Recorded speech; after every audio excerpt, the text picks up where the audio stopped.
안녕하십니까, 알림이 황희두입니다. 최근 국민의힘과 합당 결렬 선언했던 국민의당의 안철수 씨가 많은 비판을 받고 있습니다.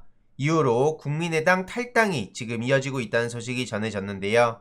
안철수 씨가 초심을 잃고 정치공학적인 거에 몰두만 하고 있다. 그래서 초심을 잃은 모습과 비상식적인 판단에 휩쓸리는 모습을 보기 괴롭다며 수십 명이 지금 탈당 의사를 밝혔다고 하네요. 이에 많은 시민들은 오로지 문재인 대통령에 대한 패배의식과 열등감에 사로잡힌 대통령병에 걸린 실패작이다, 이런 따끔한 지적이 이어지고 있고요. 도대체 왜 정치판을 못 떠나고 있는지 이해가 안 간다. 실제로 잘 나가던 직업, 그리고 엄청난 명성, 한동안 청춘 멘토의 상징이라는 얘기까지 듣던 사람이 어쩌다 이렇게까지 무너졌는지 많은 시민들이 의아해하고 있습니다. 오죽하면 애초에 국민의힘에 못 들어가서 이런 식으로 우회 입성하려고 했는데 안 되니까 탈당하는 거 아니냐, 이런 얘기까지 나오고 있는데요. 이에 대해서 안철수 씨가 윤석열이 어떤 취급을 받는지 봤으니 국민의힘에 안 들어간 거 아니냐, 이건 애초에 예견된 거다, 진중권 씨는 이런 식으로 또 훈수를 두고 있습니다. 하지만 시민들은 도대체 진중권이 뭐길래 저런 식으로 보도하냐,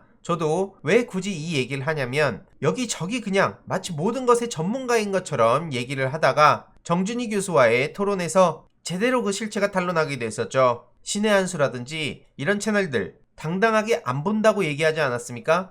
안 보는데 어떻게 그게 잘못된 건지 아냐는 질문에 대해선 본인이 아니까 안 본다, 이런 얘기를 한 사람입니다. 마치 그런데 지식인인 것처럼 이렇게 언론에서 보도하는 게 정말 기가 막히다는 반응이 이어지고 있는 거죠.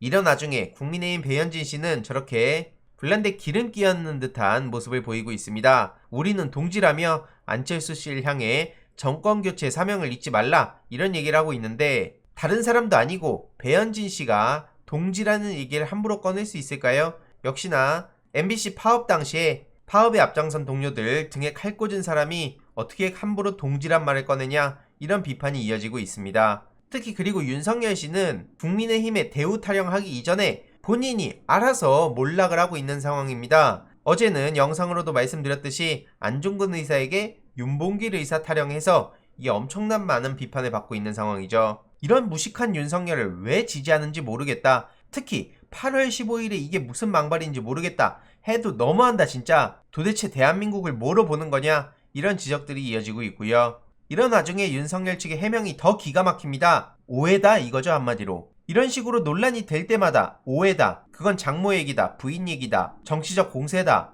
애초에 그런 뜻이 아니었다, 기자들이 잘못했다, 그냥 내뱉는 말마다 논란이고, 이걸 해명하려다가 이를 더 키우는 사람이 윤석열입니다. 오죽하면 실수도 잦으면 실력이다, 이런 얘기가 나오고 있는 상황이죠. 정말 부끄럽다는 거죠. 박근혜보다 더 대단한 사람이 있었다니. 애초에 저런 사람이 대통령 후보로 나온 것 자체가 정말 코미디라는 거죠. 최재형 측도 정말 웃깁니다. 자기를 향해 얼마나 비난할 게 없으면 이런 식으로 매도하냐고. 최근 딸에게 돈 빌려주고 받은 이자에 대해서 세금을 내지 않았다는 지적에 대한 반박을 했는데요. 그러면서 문재인 대통령과 조국 전 장관을 끌고 오는 게 진짜 가관이라는 생각이 들었습니다. 대통령을 포함한 여권 고위직 자녀들부터 살펴보라, 이런 얘기를 하고 있는데 중요한 건 왜 대통령의 딸과 사이가 다른 나라에 가서 살고 있는지 이유를 아직도 모른다고 저렇게 조롱하고 있는데, 다른 나라에 가서 살고 있으면 그런가 보다 하지, 누가 왜 대통령의 딸과 사이가 다른 나라에서 살고 있지? 이런 식으로 생각하는 사람들이 문재인 대통령을 싫어하는 사람들을 제외하고 어디 있겠습니까? 정치에 무관심한 사람들은 그리고 별 관심도 없습니다.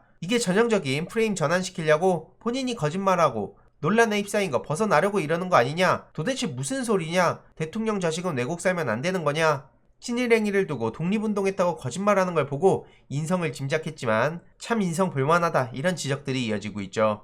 특히 최근 아프간 붕괴에 문재인 정부의 잘못된 안보관이 걱정된다, 이런 얘기까지 했는데요. 이게 뭔 소린가 하고 보니까 스스로 지킬 결기가 없으면 나라가 망한다라며 안보에 대한 경각심을 높여야 된다고 하며 한마디로 한미동맹을 또 강조한 거죠. 하지만 역시나 시민들의 반응은 싸늘할 수밖에 없습니다. 아프간하고 대한민국 정부하고 무슨 상관이냐, 이런 반응들이 압도적이고요. 그걸 또 그리고 친일파 후손이 걱정할 일도 아니라는 거죠. 참고로 미국의 한 보수 인사가 한국에서 미군 철수하면 아프간 꼴 난다, 이런 황당한 소리를 했다가 엄청나게 많은 비판을 받기도 했습니다. 지나치게 한국의 현 위상을 과소평가한 거 아니냐, 이런 반박을 받고 있고요. 한국의 군사력을 제대로 모르는 것 같다, 아프간하고는 전혀 비교도 안 된다, 군사 문제 잡지를 구독할 필요가 있다, 이런 사람이 부시 행정부를 위해서 일해왔다니 우울하다. 이런 비판까지 이어지고 있죠. 참고로 지금 아프간 대통령은 차 4대 현금 싣고 도망갔다. 이런 얘기까지 나오고 있습니다. 정말 부끄럽지 않습니까? 누구보다 빨리 국외로 도피했다고 하는데 정부가 붕괴할 때 돈으로 가득한 차 4대와 함께 탈출했다는 겁니다.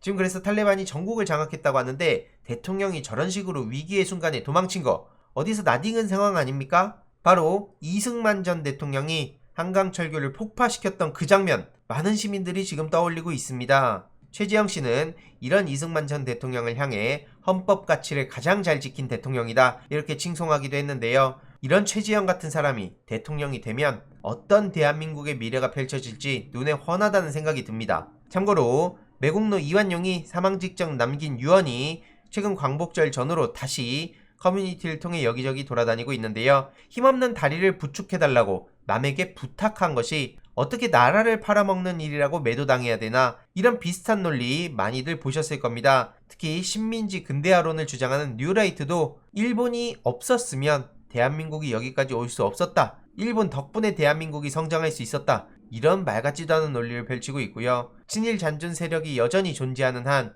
과거 청산에 대한 목소리는 계속해서 나와야 된다고 생각합니다. 추가적인 소식들 계속해서 전해드리도록 하겠습니다. 이번 내용도 유익했다면 구독, 좋아요, 알림 설정, 멤버십 가입 정말 큰 힘이 된다는 점 말씀드리고 싶습니다. 이번 내용도 주위에 널리 공유 부탁드립니다.